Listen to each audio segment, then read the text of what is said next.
it is my great good fortune to reintroduce to you, Internet, Robert McDowell. He's a commissioner of the Federal Communications Commission, back on the show to bring us up to date on something that's going to be taking place in about 29 minutes, which is that the United States Senate is going to try to undo some work that your commission did in bringing new regulations to the Internet. So, Commissioner, bring us up to speed. Tell us what's going on. That the FCC did over my dissent. That's right. For the record, Internet, he voted against it. Last December 21st, I like to say the darkest day of the year is when the FCC voted out its net neutrality order, which is essentially to insert the government into the affairs of Internet governance and regulation unlike any other time, and really as a complete reversal of a bipartisan international consensus that started back in the Clinton-Gore administration. So what the Senate is trying to do today is use something called the Congressional Review Act to overturn what the FCC did. Earlier this year, under the Congressional Review Act, we called it the CRA, it passed overwhelmingly in the House, 240 some odd votes, and so now it's the Senate's turn. The Senate only needs a simple majority of 51 votes, and it can't be filibustered under the Congressional Review Act specifications, so that's good. And what net neutrality does, essentially, is empower the FCC to determine who's allowed to regulate the access to Internet broadband and Internet bandwidth out there, to be a traffic cop out there for who's using how much, right? Well, it has to do with whether or not the proponents, to put their hat on for a second, they say that your Internet service provider, your phone company or cable company shouldn't be allowed to tell you what content and applications you can use. Well, they don't do that now.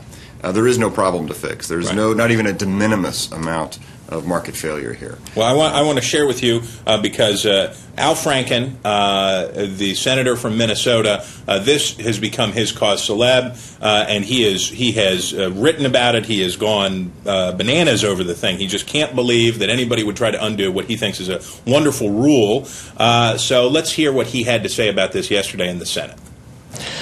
Madam President, I rise today to urge my colleagues to vote against the motion to proceed to Senator Hutchison's joint resolution of disapproval, which would repeal the FCC's net neutrality rules. As many of you know, I've repeatedly said that net neutrality is the free speech issue of our time. I still believe that is the case, and I'm here to tell you why we need to do everything we can to stop this partisan resolution in its tracks. So, Mr. Commissioner, why does Senator Franken call this a free speech issue? He says this is a free speech issue. I've heard this described by proponents of it as good commercial regulation to make sure that consumers are treated fairly. Proponents seem to put a consumer end on this so that your provider can't take advantage of you or charge you more. I've heard people on the other side, opponents, say this is a free speech issue because the Internet should be free and the federal government shouldn't regulate it, and if you start regulating it there, you run out of space. So what's the free, I guess I'm missing the free speech argument from the proponents. What's that about? Well, let me just reiterate, there's no problem to be fixed right now. And there are other laws already on the books that could address a problem if one were to arise. We could talk more about that in a minute if you want. But actually, the free speech argument by the proponents of this regulation turns the First Amendment on its head. The First Amendment, along with the rest of the Bill of Rights, was set up as a bulwark against state intervention into private affairs. Negative rights. Right. And it's about government censorship against private parties. It's not about refereeing speech disputes between private parties. Right. So if you look across the globe, the real problem with the Internet and speech is not private sector mischief, but public sector mischief. China, great example, exactly. Iran. Egypt, they had the kill switch during the Arab Spring earlier this year. Right. All the rest. So this is the concern, is that you're interjecting the government into this space. And what the U.S. has done, it's lost the high ground internationally. Currently, there is a large international effort to have a subsidiary of the UN called the International Telecommunications Union to try to take over Internet governance issues to regulate them. These are the administration of like domain names like .com and .org, and they've historically been administered by non-governmental groups, multi-stakeholder groups from all over the globe. Wait, so the UN now wants to also regulate the Internet. Well, this has been going on for a couple of years. I actually wrote an op-ed in the Wall Street Journal a year and a half ago warning about this. And yes, the UN wants to regulate the internet, and there's 77 countries, including China and Russia and others, who want to sink their teeth into it, have an international body that would have overarching regulatory functions over the affairs of the internet,